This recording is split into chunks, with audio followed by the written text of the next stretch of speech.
The sharp click of handcuffs echoed across the supermarket parking lot as Naomi Rhodes stood frozen, wrists bound behind her back.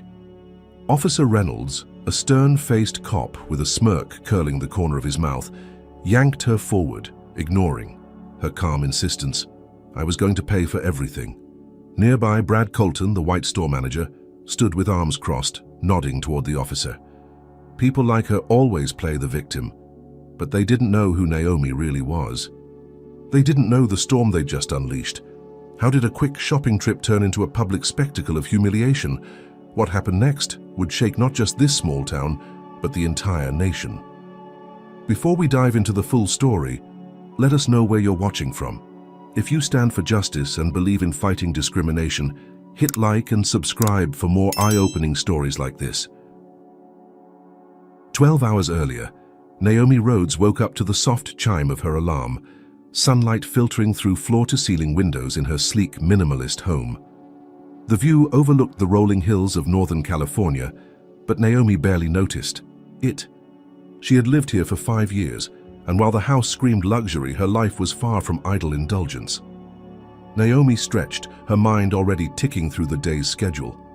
Back-to-back meetings with her executive team, a Zoom call with an educational non-profit in Atlanta, drafting the final proposal for a multi-million-dollar partnership aimed at expanding STEM education in underfunded Black and brown communities. But amidst the tightly packed agenda, one line stood out: personal errands, groceries.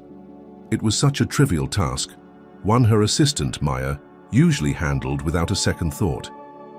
But today, Naomi felt the urge to reconnect with normal life, the kind she hadn't truly experienced since her company, Athena Tech, skyrocketed into Silicon Valley fame. Years of being chauffeured, shielded by security, and ushered through VIP lines had created a strange distance between her and the everyday world, so she made a spontaneous decision. She cancelled her driver, left her Tesla in the garage, and grabbed the keys to Maya's old silver Honda Accord. There was a comforting anonymity in driving an unremarkable car.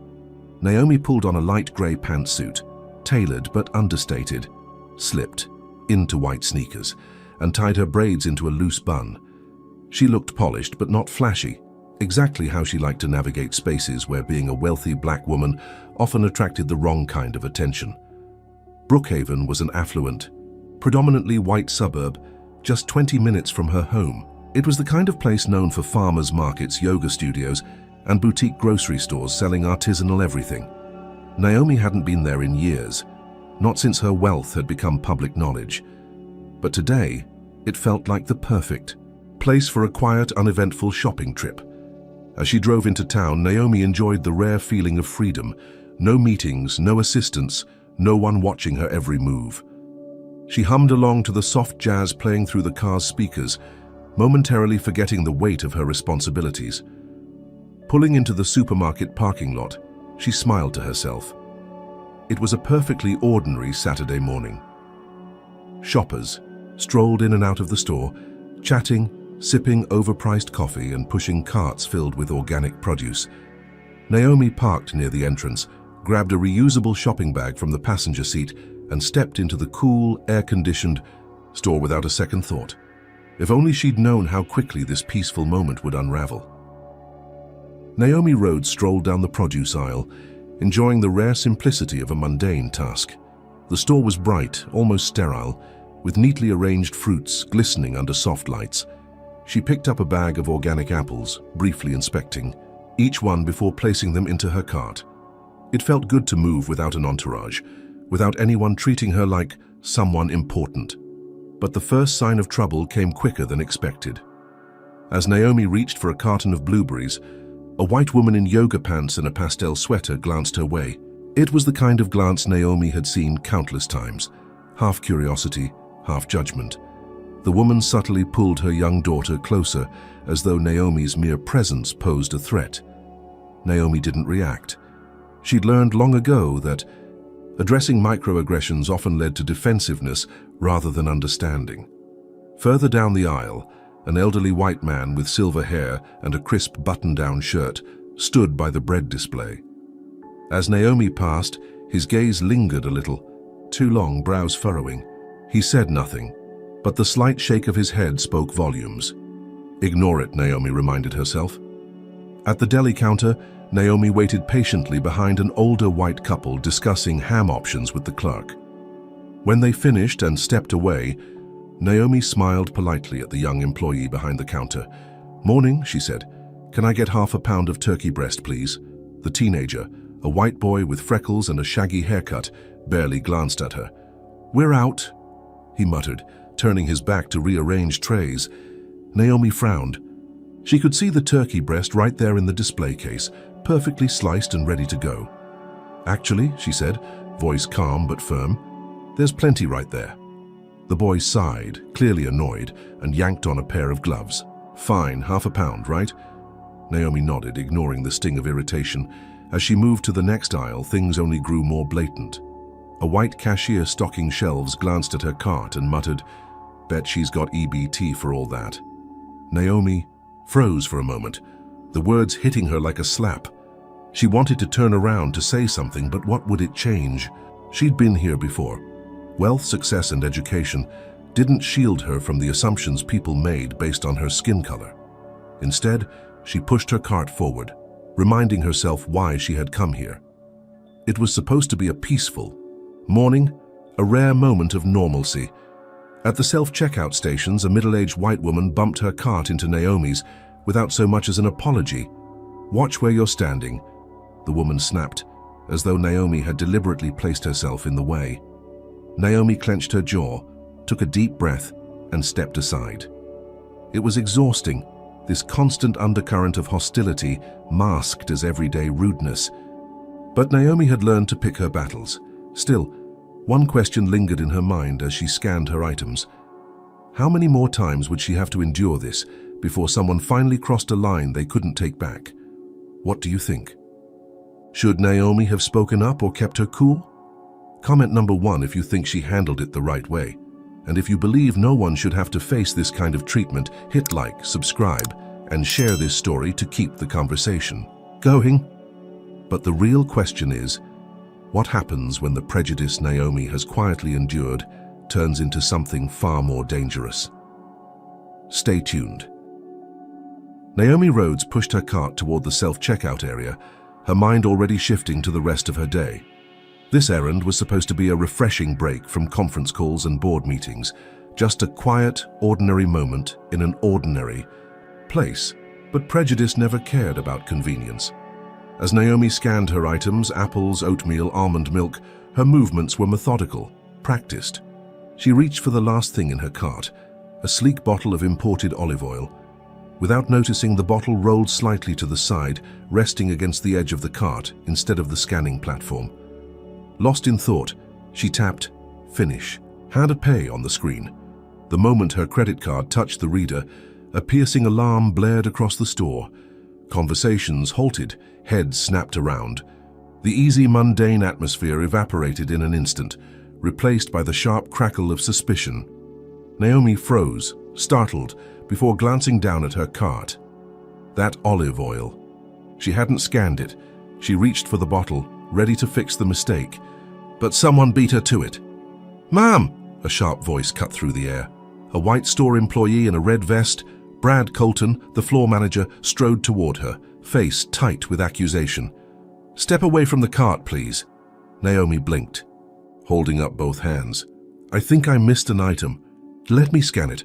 "Step away," Brad snapped, his hand already on his walkie-talkie. Nearby shoppers slowed, their curious gazes landing squarely on Naomi. She could hear the murmurs starting, that quiet hum of judgment that followed her. "Too often in places like this." "Sir," Naomi said, her voice calm but firm, "this is clearly a mistake. I'm happy to pay for everything, including the olive oil. There's no need for this." But Brad wasn't listening. He pointed at the untouched checkout screen, voice rising for everyone to hear. "Trying to walk out without paying, huh?" Thought. "No one would notice." Naomi's breath caught. "He's serious. He really thinks I was stealing." "Let's not make a scene," she said, forcing her tone to remain level. "I can pay for it right now. There's no need to escalate this," Brad snorted. "Oh, I'm not escalating anything. You did that yourself." Without breaking eye contact, he clicked the button on his walkie-talkie. Security to self-checkout. Possible theft in progress. The words hung in the air like smoke. The shoppers who had glanced over now stared openly. An elderly white woman clutched her purse tighter. A young man pulled out his phone, the camera already rolling. Naomi's heart pounded, but her face remained composed. She'd faced worse. Boardrooms full of doubting investors, policymakers skeptical of her initiatives. But this was different. This wasn't professional scrutiny. This was personal. Brad's hand hovered near the cart, pointing at the olive oil like it was a smoking gun. "You people always think you can get away with something," he muttered under his breath. Just loud enough for Naomi to hear. Her jaw tightened. Before she could respond, 2 security guards arrived, flanking her like she was dangerous. One, an older white man with a beer belly and thinning hair, sized her up with a sneer. "This her?" Brad nodded, arms crossed. "Tried to skip out on paying for that." Naomi took a slow breath. "I'm standing right here. I haven't left the checkout. I'm offering to pay." "How is this theft?" The older guard chuckled. "Lady, shoplifters always have an excuse. Come with us quietly and we'll sort this out in the office." Naomi's stomach sank. She glanced at the shoppers, at the phones recording, at the faces flickering between curiosity and silent approval. She could fight, raise her voice, demand her rights, but she knew how that would look. Angry black woman resists store staff, or she could comply and hope reason would prevail. Grinding her teeth, Naomi stepped back from the cart, hands visible. "Fine," she said quietly. "Lead the way." The younger guard grabbed her elbow, unnecessarily rough. "Watch it," Naomi warned, pulling her arm free. "I'm cooperating. No need to touch me," Brad sneered. "People like you always play the victim card." Naomi's eyes narrowed. She memorized his face, his words. This wasn't over, not by a long shot. The walk to the front of the store felt longer than it should have. Naomi Rhodes moved calmly between the 2 security guards, her chin held high despite the weight of judgment pressing down from all sides. Every step echoed with murmurs, whispers. That prickled the back of her neck. Did she really try to steal? Looks like it. Fancy clothes, but you never know. A woman near the floral section shook her head, muttering, "Typical." Naomi's hands curled into fists, nails biting into her palms. The absurdity of it all gnawed at her patience. A $15 bottle of olive oil. A billionaire, treated like a petty thief. Not because of what she did, but because of who they assumed she was. By the time they reached the front entrance, Brad Colton was already on his phone, voice sharp and self-important. "Yeah, we got a shoplifter here, black female, early 30s. Refusing to cooperate. Better send someone over." Naomi's eyes flickered with disbelief. Refusing to cooperate? She'd done everything they asked, short of crawling. "Sir," she said, voice tight but controlled. "This is unnecessary. I haven't left the store. I offered to pay. Why involve the police?" Brad sneered. "Because talk is cheap. People like you always think you can argue your way out of trouble." Naomi didn't blink. "People like me?" "You know what I mean." Brad shot back, his voice dropping to a conspiratorial tone. The older security guard chuckled. "Entitled, thinking rules don't apply." Naomi's heart pounded, but her face remained a mask of calm. She'd faced prejudice before. Subtle digs in corporate meetings, polite dismissals when her skin spoke louder than her resume. But this was something uglier, more primal. The shrill wail of a siren cut through the air. A black and white patrol car rolled into the lot, tires crunching over loose gravel. "About time," Brad muttered. 2 officers stepped out, both white, both middle-aged. One, Officer Reynolds, walked with the swagger of someone too used to being in control. His partner, Officer Diaz, looked younger, less sure of himself. Brad waved them over like they were old friends. "That's her," he said, jabbing a finger toward Naomi. "Caught red-handed. Got aggressive when we stopped her." Naomi inhaled slowly. Lies. Bold-faced lies, spoken with the confidence of someone who knew the system would believe him without question. Reynolds nodded, eyes narrowing as he approached. "Ma'am," he said, hand resting on his holstered gun. "We've got a report of shoplifting and non-compliance. I'm gonna need you to step over here and show me some ID. Naomi didn't flinch. Officer, she replied evenly. There's been a misunderstanding. I was at the self-checkout. One item wasn't scanned. I offered to pay, but the store manager escalated things unnecessarily. My ID is in my purse. May I reach for it? Reynolds exchanged a glance with Brad, who folded his arms with a smug smile. Go ahead, Reynolds muttered, tone begrudging. Naomi moved carefully, retrieving her wallet and handing over her driver's license. The officer studied it for a moment, expression unreadable. Naomi Rhodes, he read aloud, then glanced at her. There was no flicker of recognition. To him, she was just another face. Ma'am, Reynolds continued, voice hardening, I'm gonna have to ask you to step outside while we sort this out. Naomi's brows knitted together. Step outside. Why? I haven't committed a crime. I haven't even left the checkout area. Reynolds's grip tightened on her ID. Don't make this difficult, ma'am. Let's go. The crowd thickened near the exit. Phones raised. Someone whispered, She's making it worse for herself. Naomi's stomach churned. She knew this playbook. Compliance didn't guarantee safety. Resistance didn't guarantee dignity. She lifted her chin. Fine, but I want it noted that I'm cooperating fully. Noted, Reynolds muttered, already reaching for the handcuffs. Wait, Naomi started, stepping back, alarm flashing in her eyes. Too late. The cold metal snapped around her wrists, the sharp click like a gavel sealing her fate. The crowd gasped. Someone muttered, Over olive oil? Seriously? The younger officer, Diaz, hesitated. Reynolds, is this really necessary? Reynolds ignored him. He gripped Naomi's arm, guiding her toward the patrol car. This is ridiculous, Naomi hissed, her calm finally fracturing. I didn't steal anything. Tell it to the judge, Reynolds muttered. Brad stood by the store entrance, arms crossed, watching like a man savoring victory. And Naomi, a billionaire, a philanthropist, a woman who had built schools and funded scholarships across the country, was marched toward the back seat of a police car like a common criminal. What do you think?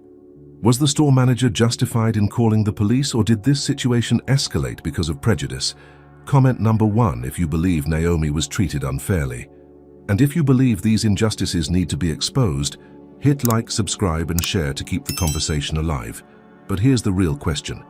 How much worse can things get when those in power refuse to admit they're wrong? Stay tuned. Naomi sat stiffly in the back of the patrol car, her wrists still cuffed despite her calm cooperation. The faint scent of stale coffee and vinyl filled the air.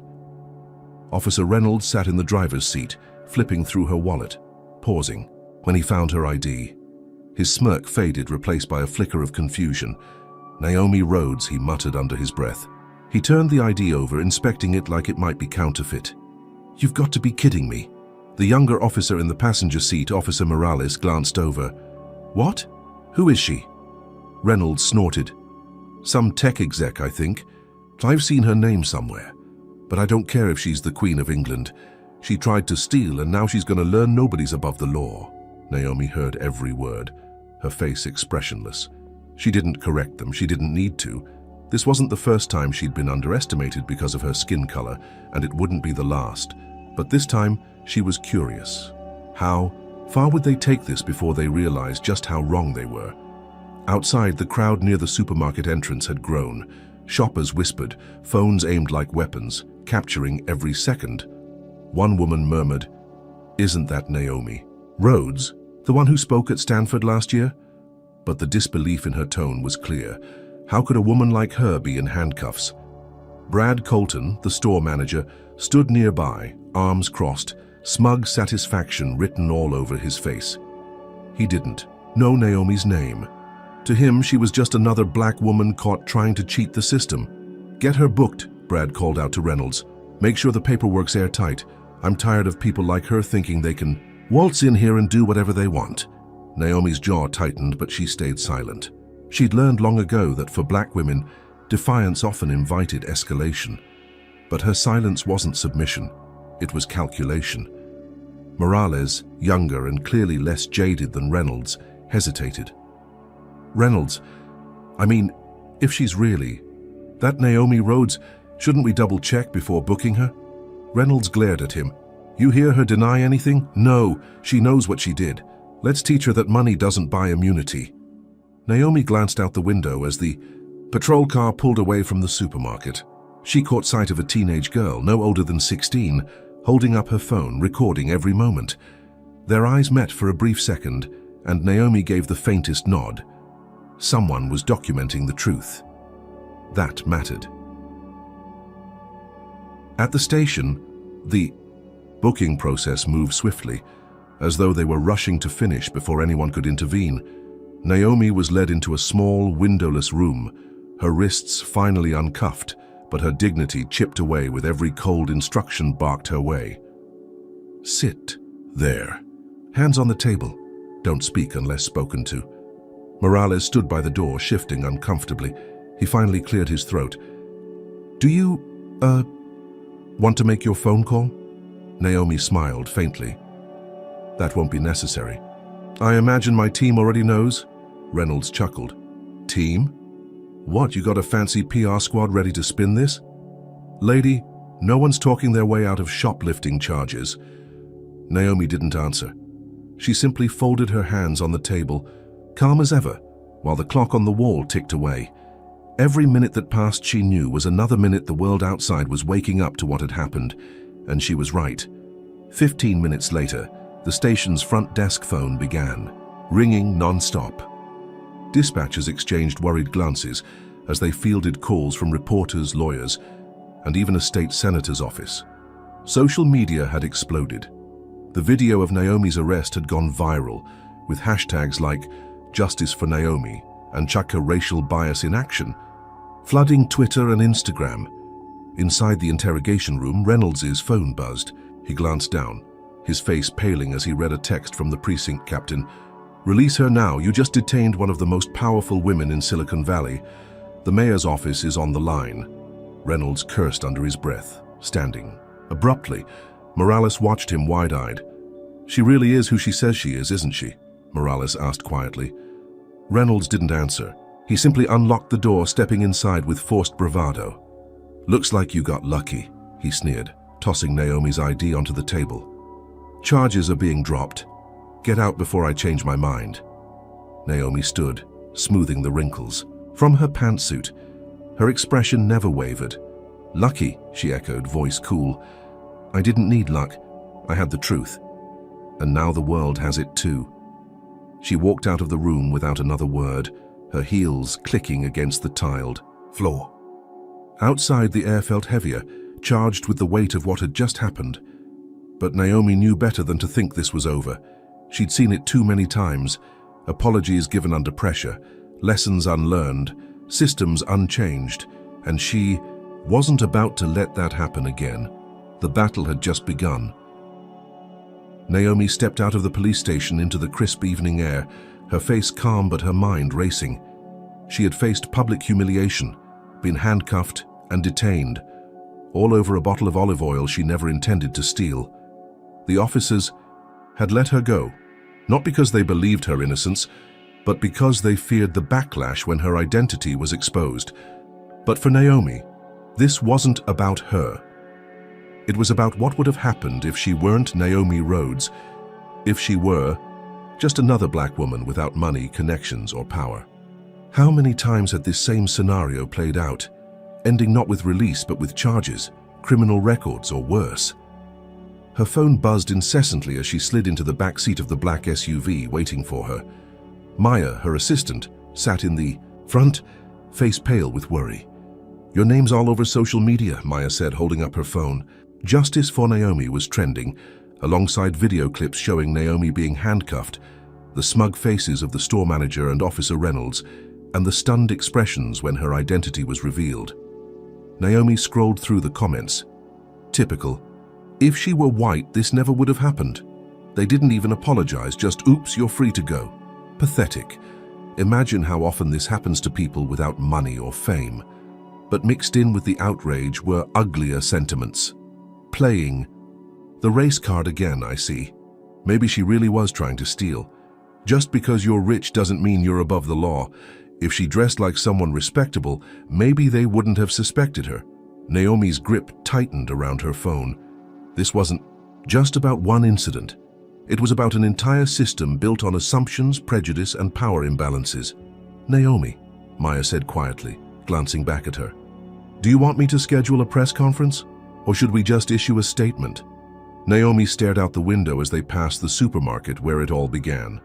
Yellowish lights glowed inside, customers moving about as if nothing had happened. As if the humiliation she'd faced was just another forgettable moment in a place where people like her were never truly welcome. "No press conference," Naomi said finally. "Not yet. I want to see how far they'll take this, if they still..." "Think I'm powerless," Maya frowned. "You think they'll push back after all this?" Naomi gave a humorless smile. Racism doesn't back down, it doubles down. And she was right. By the time Naomi returned home, the first wave of retaliation had already begun. An anonymous email had landed in her company's inbox. "Maybe if your CEO spent less time playing victim and more time running her company, Athenatech wouldn't be such a disaster waiting to happen." "Just saying," another followed an hour later. "We don't support race baiters. Pulling our investment immediately." Naomi sat at her kitchen counter, laptop open, watching as email after email flooded in. Investors expressing concern about the company's image. Potential partners re-evaluating their association. Even a school district that had been planning to adopt Athenatech's educational platform had paused discussions, citing sensitivity around recent events. The message was clear: speak out and you'll pay for it. But Naomi didn't flinch. Instead, she drafted a statement herself, ignoring her PR team's cautious advice. "Today, I experienced firsthand what countless Black Americans face every day. Being judged guilty before innocence is even considered. This isn't just about me, it's about a system that treats blackness as suspicious by default. I won't be silent. Not now. Not ever." She hit post and watched the numbers climb. Within an hour, her statement had been shared over 50,000 times, but the backlash grew just as quickly. The supermarket chain released its own statement, painting Naomi as uncooperative and claiming the situation escalated due to her refusal to comply with store staff. Then came the real blow. The local district attorney, Mark Lansing, a longtime ally of the police union, announced that while Naomi had been released without charges, his office was reviewing footage and witness statements to determine if she should face misdemeanor charges for disorderly conduct and obstructing store operations. Naomi stared at the TV screen, disbelieving. Maya stormed into the room, phone in hand. "They're seriously trying to charge you? After everything?" Naomi nodded slowly. "They can't admit they were wrong, so they're doubling down. I expected this." Maya's voice rose in frustration. "Expected? Naomi, they're trying to ruin you because you dared to stand up for yourself." Naomi's eyes hardened. "They're trying to scare me into silence. It's not going to work." Outside her house, reporters had already begun to gather, cameras flashing as Naomi stood by the window watching. This was no longer about a bottle of olive oil.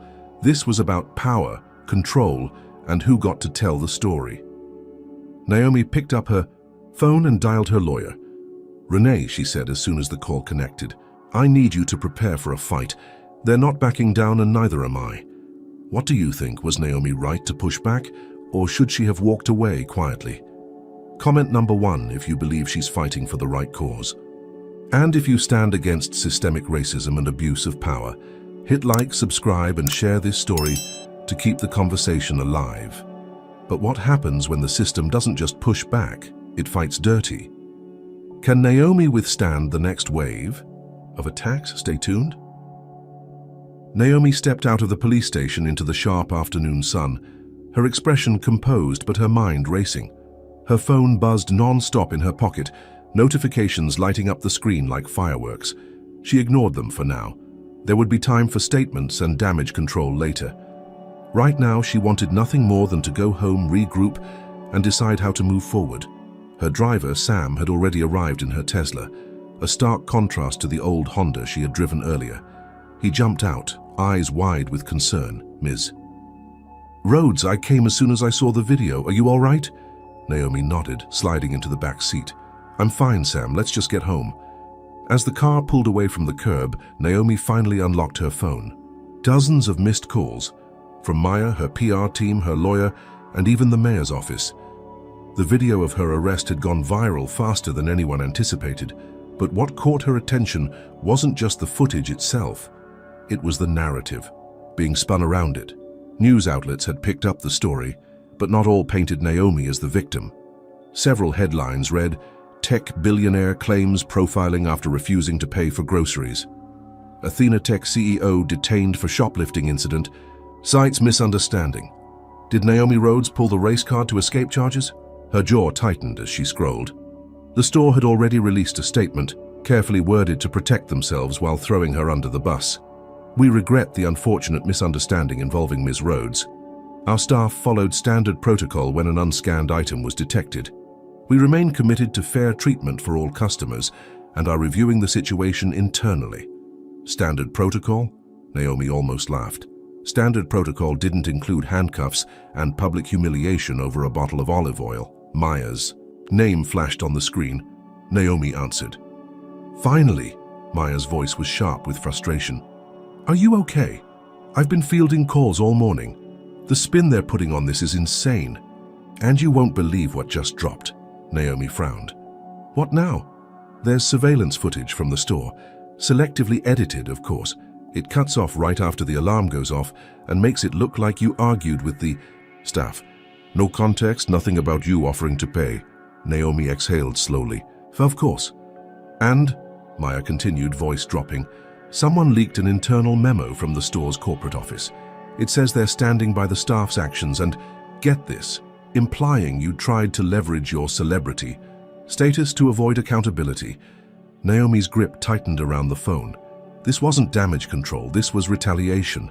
They're trying to discredit me," Naomi said, her voice colder than she intended. "Exactly," Maya confirmed. "And it's working. Social media's split. Half the people are rallying behind you, but the other half, they're calling you entitled, saying you're playing the victim. We need to get ahead of this, Naomi." Naomi closed her eyes for a moment, centering herself. She'd dealt with PR storms before, but this felt different. Dirtier. "No statements yet," she said firmly. "Not until we have the full picture. Get my legal team on a call in an hour. And find out if the store has body cam footage from the officers. They always wear them in cases like this." Maya hesitated. "About that, I already checked. The police claim the body cams malfunctioned. Convenient, right?" Naomi's heart sank. It was becoming painfully clear. This wasn't just an isolated incident. The system was closing ranks, protecting its own. "All right," Naomi said, voice steady. "We do this the hard way, quietly. Gather everything. The unedited surveillance footage, eyewitness accounts, timestamps from my checkout process. If they want a fight, they'll get one, but on my terms." By the time Naomi reached her gated home, she knew one thing for sure. This wasn't just about her anymore. It was about every person who had ever been judged guilty before they could prove their innocence, and she wasn't backing down. Naomi Rhodes sat in her home office, surrounded by glowing screens displaying news articles, social media feeds, and private messages. The initial wave of sympathy had been powerful, but it didn't take long for the backlash to swell like a tide, carefully orchestrated and venomous. The supermarket had doubled down. Their corporate office released another statement, this time with a sharper edge. "While we regret any discomfort Ms. Rhodes experienced, our staff acted according to protocol. We will not tolerate false accusations aimed at hard-working employees." False accusations. Naomi almost laughed at the absurdity. She had been the one humiliated, detained, and dragged through the mud, yet somehow she was now painted as the aggressor. Her phone buzzed. Maya again. "Naomi, it's getting worse," Maya said without preamble. "Some news outlets are running with the privilege narrative, saying you're using your wealth and influence to bully the store. And," Maya hesitated, voice dropping, "you're getting threats." Naomi's brows furrowed. "Threats?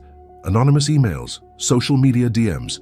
Most are the usual trash, calling you a liar, a race baiter, saying you got what you deserved. But a few, they're more serious. One mentioned knowing where you live.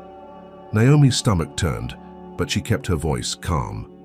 Forward everything to security and get our PR team to monitor the trending hashtags. I want to know who's fueling this. But the attacks weren't just digital. The next day, Naomi's company, Athena Tech, found itself under scrutiny. A popular blog, known for sensational headlines, published a hit piece, Behind the Mask. Is Naomi Rhodes the bully she claims to fight? The article cited anonymous sources claiming Naomi was difficult to work with, dismissive of lower-level employees, and quick to play the race card when things didn't go her way. It was a textbook smear campaign, vague, inflammatory, and timed perfectly to undermine her credibility. Naomi clenched her jaw as she read the article. She could almost see the fingerprints of whoever orchestrated this. It wasn't just the store fighting back. This felt bigger, more coordinated. Later that afternoon, her assistant Maya burst into the office, eyes wide. "You're not going." Should who believe this? The local DA just held a press conference. Naomi's heart sank. What now? Maya pulled up the live feed on her tablet. The district attorney, a middle-aged white man named Richard Klein, stood at a podium, flanked by serious-looking officials. "We take all claims of injustice seriously," Klein said, voice smooth and practiced. But after reviewing the available evidence, it's clear that the situation involving Ms. Rhodes was a misunderstanding. However, we are now investigating possible disorderly conduct charges against her for escalating the confrontation with store staff. Naomi blinked, stunned. Disorderly conduct? For asking to pay for an item she hadn't scanned? Maya shook her head in disbelief. "They're flipping the script, Naomi, trying to turn you from victim to perpetrator." Naomi stood, anger simmering, beneath her calm exterior. This wasn't just about saving face for the store anymore. This was a systemic effort to silence her, to make an example of what happened when a black woman dared to challenge the status quo. But they'd underestimated her resolve. She turned to Maya. "Get the legal team. We're going on offense." As her team mobilized, Naomi couldn't help but wonder, how far were they willing to go to bury the truth?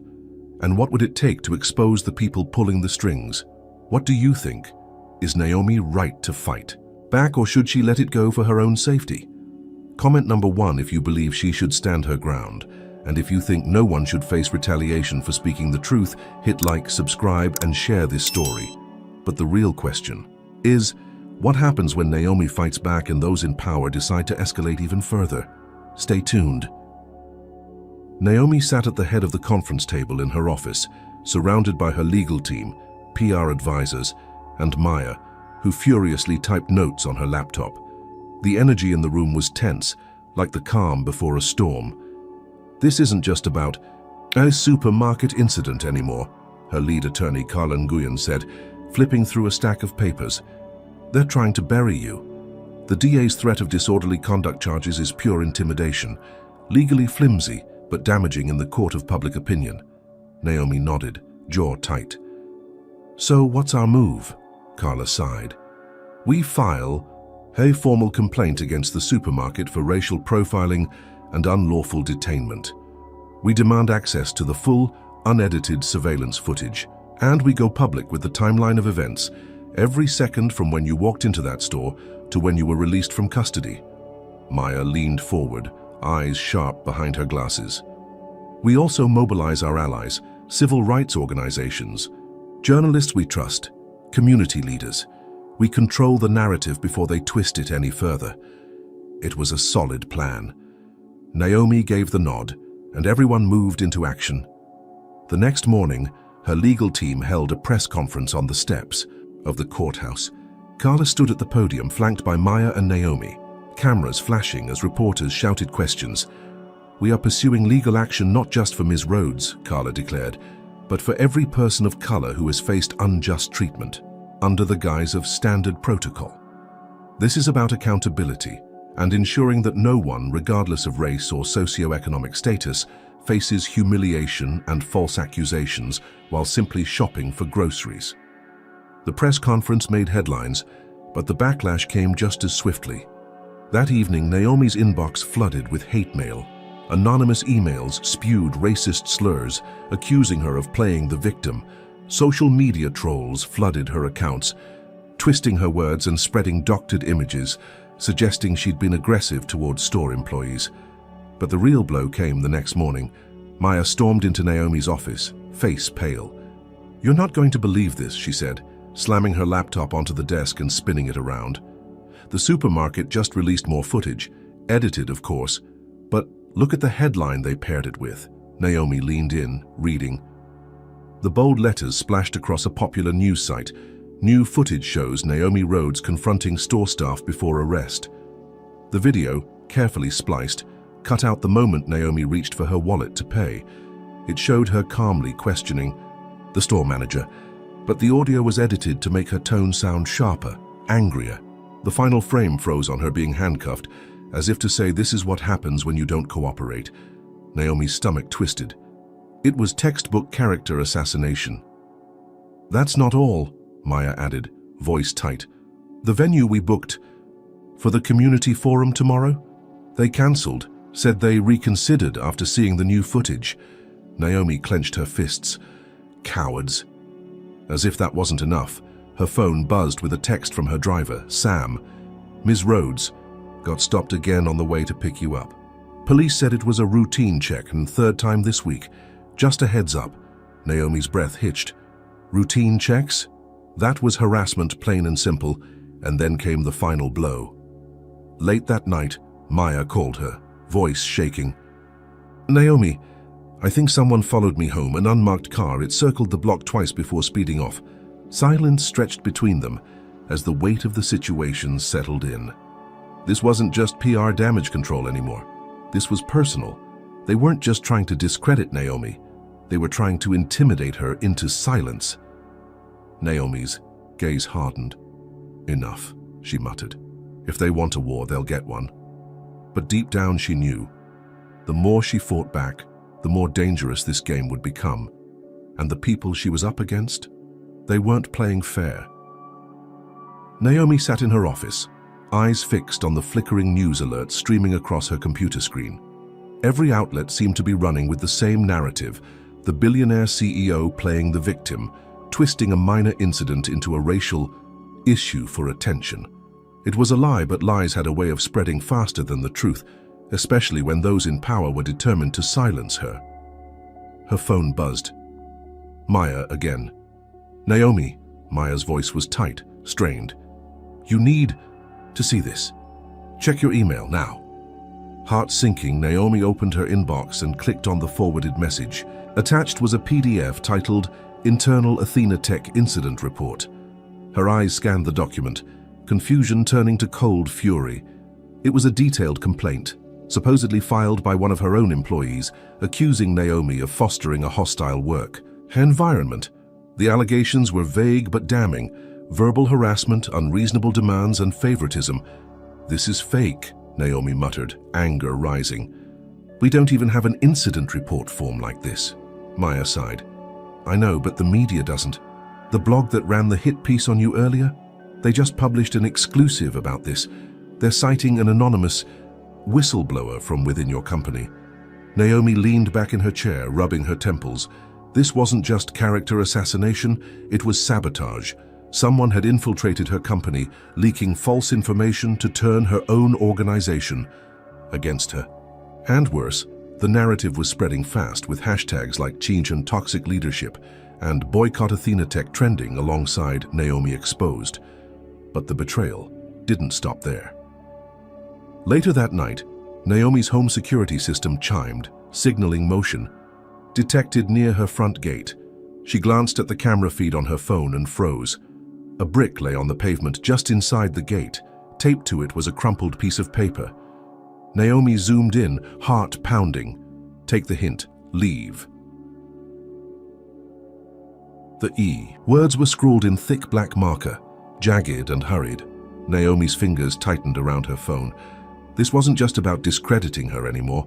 It was about fear, forcing her into silence, into retreat. She called Maya immediately. "We need to escalate this, now."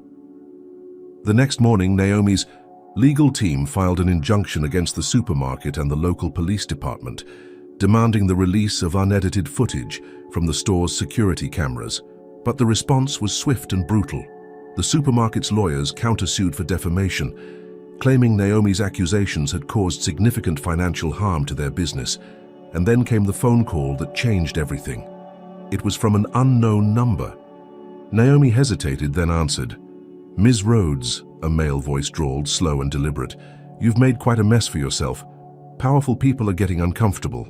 Maybe it's time you step back before someone gets hurt." Naomi's grip tightened on the phone. "Who is this?" The line clicked dead. Shaken but resolute, Naomi made one more call, this time to a civil rights attorney known for taking on impossible cases. It was clear now. This wasn't just about her reputation or her company. It was about exposing the network of corruption and racism that had closed ranks to protect itself. By the end of the day, Naomi had assembled a war room. Lawyers, PR strategists, activists, and trusted allies gathered around her conference table, reviewing evidence and planning their next moves. The supermarket had made a mistake by picking the wrong target. Naomi wasn't backing down. If they wanted to play dirty, she would fight smarter, harder, and louder. But deep down, she knew the worst was yet to come. Those who thrived on power and prejudice didn't lose quietly, and Naomi had just declared war. Naomi sat at the head of her conference room table, surrounded by her team, exhaustion etched into every face. Weeks of fighting back had taken its toll, but the spark in Naomi's eyes hadn't dimmed. If anything, it burned brighter. The smear, campaign, the threats, the betrayal, none of it had broken her. It had only sharpened her focus.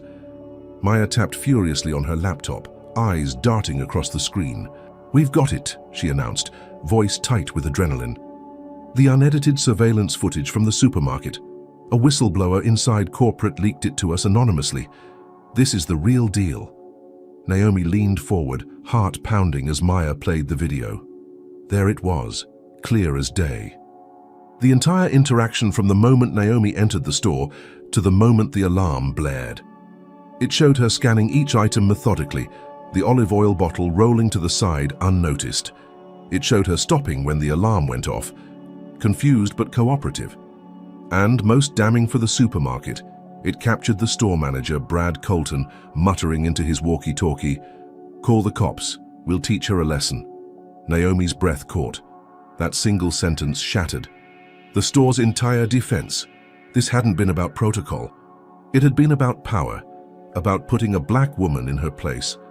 Carla, her lead attorney, smiled for the first time in days. "This changes everything." They didn't wait. Within hours, Naomi's PR team released the full, unedited video across every major platform. The caption was simple but devastating, the truth they tried to bury. The backlash was immediate and fierce. Hashtags like "Justice for Naomi" and "Expose the Bias" trended worldwide. Celebrities, activists, and politicians weighed in, condemning the supermarket and the police department for their role in the incident. Even those who had previously doubted Naomi's version of events were forced to reconsider. But Naomi wasn't done.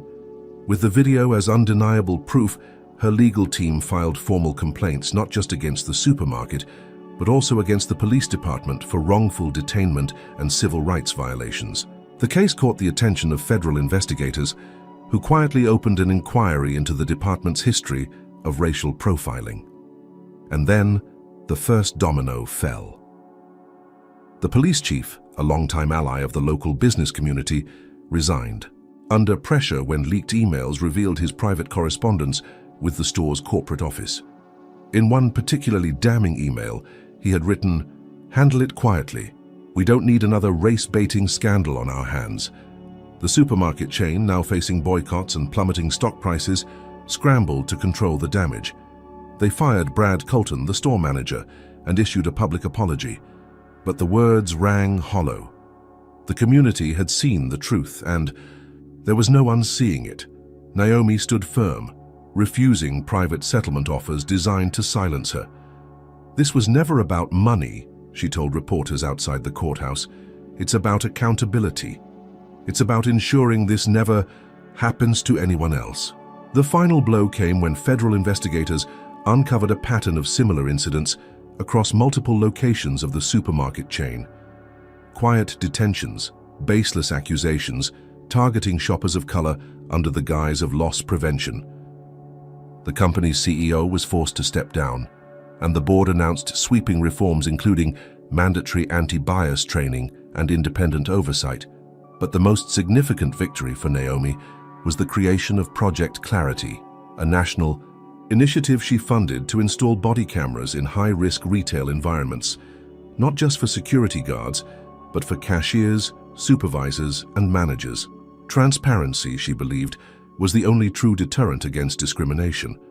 On the day the first Clarity cam was installed, in the very supermarket where her ordeal began, Naomi stood quietly by the entrance, watching shoppers come and go. Some recognized her, whispering and pointing.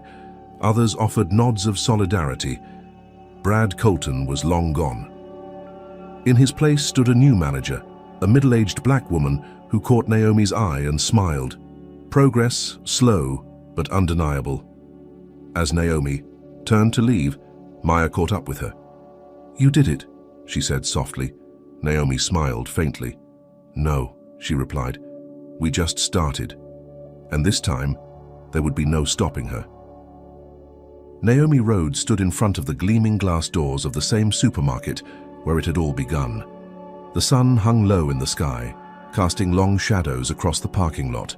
A small crowd had gathered, reporters, community leaders, and everyday shoppers, watching as workers installed the final piece of technology Naomi had fought so hard to implement, the Clarity Cam.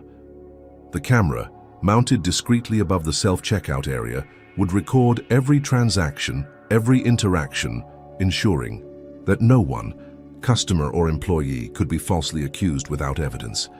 It was a small but significant victory, the culmination of months of relentless effort, legal battles, and public scrutiny. Maya stood beside her, holding a tablet that streamed the live feed from the camera in real time. "It's working," she said with a satisfied nod. "Crystal clear. No more malfunctioning body cams." Naomi allowed herself a rare smile. It wasn't just about the camera. It was about accountability, about dismantling a system that thrived on unchecked power and prejudice. And this time, the world had watched every step of the fight. The fallout had been swift and unforgiving for those who tried to silence her. The police department underwent a full federal review, resulting in the dismissal of multiple officers, including Officer Reynolds. Internal memos revealed a long history of racial profiling complaints that had been quietly buried.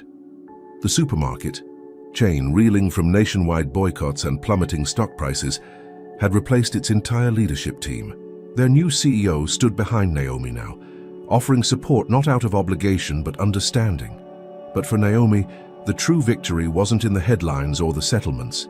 It was in the stories she began to hear. The teacher from Detroit who successfully fought back after being falsely accused of theft, the single mother in Atlanta who used the Project Clarity hotline to report discriminatory treatment at her local grocery store, the elderly man in Phoenix who said, "Because of you, they actually listened to me." These were the ripples Naomi had hoped to create, proof that one moment of humiliation, when met with courage and persistence, could transform into a movement for lasting change. As the installation crew packed up their tools, Naomi stepped forward and placed a hand on the Clarity Cam, her reflection visible in the lens. This wasn't the end of the story. It was the beginning of a new standard, one where truth couldn't be twisted, and justice wasn't just a privilege for the powerful. Turning back toward the crowd, Naomi met the gaze of a young black girl standing with her mother near the entrance. The girl, no older than 10, held up a notebook with a scribbled message, "Thank you for fighting for us." Naomi's throat tightened. She gave the girl a nod, silent but resolute. This fight had never been just about her. It had always been about making sure no one else would have to face what she did, and knowing that if they ever did, the world would be watching, ready to stand by their side. As Naomi walked away from the store, her footsteps steady and her head held high, she knew one thing for certain. Power, once reclaimed, was the greatest weapon against injustice. and she had no intention of ever letting it slip away again. Naomi Rhodes's ordeal was never just about a bottle of olive oil. It was about the dangerous ease with which society condemns people based on skin color, appearance, and preconceived biases. It was about how quickly an innocent moment can spiral into a life-altering nightmare when the system is designed to protect power, not truth. Her story revealed an uncomfortable reality. Wealth, success, and status cannot always shield Black people from prejudice. Naomi, despite being one of the most influential tech entrepreneurs in the country, was reduced to nothing more than a suspect in the eyes of those who saw her skin color before they saw her humanity. The fact that a billionaire could be handcuffed in broad daylight, humiliated without evidence, and then vilified for daring to speak out sends a chilling message about the persistence of systemic racism. But Naomi's response offers an equally powerful counter-message. Silence is not survival. When faced with injustice, she chose not to retreat into the comfort her wealth could afford. Instead, she stood her ground, fought back, and turned her humiliation into a movement for accountability and reform. Project Clarity, born from her personal nightmare, is now a nationwide initiative ensuring that no one, regardless of race, income, or background, can be accused without evidence. It's a reminder that real power lies not in wealth, but in resilience, determination, and the refusal to be silenced. Her fight also exposed the insidious nature of retaliation. The smear campaigns, the false reports, the threats, they were all designed to break her spirit, to remind her that challenging the system comes with a price. And yet, Naomi didn't waver. She understood a critical truth. Injustice thrives in darkness, but it withers under the harsh light of scrutiny. By exposing the lies, the corruption, and the complicity, she stripped her oppressors of the one thing they relied on: anonymity. Naomi's journey also highlighted the importance of solidarity. She didn't win this battle alone. It was the bystander who filmed her arrest, the whistleblower who leaked the unedited footage, the lawyers who worked around the clock, the community that boycotted the supermarket, and the countless voices online who refused to let the story die. Change, she realized, doesn't start in boardrooms or courtrooms. It starts with ordinary people choosing to speak up, to act, to stand together against injustice. But perhaps the most profound lesson is this: fighting for justice is not a one-time act. It's an ongoing commitment, a relentless pursuit that demands courage, sacrifice, and unwavering belief in what's right. Naomi didn't stop after clearing her name. She used her platform, her resources, and her influence to push for systemic change, ensuring that the next person targeted by prejudice would have tools, support, and visibility that she herself had to fight for. In the end, Naomi's story is a testament to the power of resilience and the importance of turning personal pain into collective progress. It's proof that while injustice may be deeply rooted, it is not immovable. With persistence, truth can prevail, systems can be reformed, and those who once wielded power unchecked can be held accountable. But this story leaves us with an important question. How many others have faced similar injustices without the resources, visibility, or support to fight back? How many stories go unheard, dismissed, or forgotten simply because they lack the platform Naomi had? That's why the fight can't end here. It's not just Naomi's battle, it's ours. It's about creating a world where no one has to fear being judged guilty because of their skin color, their background, or their circumstances. It's about ensuring that accountability is not the exception, but the rule. Now, it's your turn to make a difference. Have you ever witnessed or experienced an injustice like Naomi's? How did you respond, and what do you think should be done to prevent situations like this from happening again? Comment below with your thoughts. Your voice matters. If this story resonated with you, don't let it end here. Like, share, and subscribe to ensure more stories like Naomi's reach the people who need to hear them. Together, we can build a world where justice isn't reserved for the privileged. It's a right for everyone. Thank you for watching, for listening, and for standing on the side of truth. Stay safe, stay aware, and never stop fighting for what's right. See you in the next story. Take care.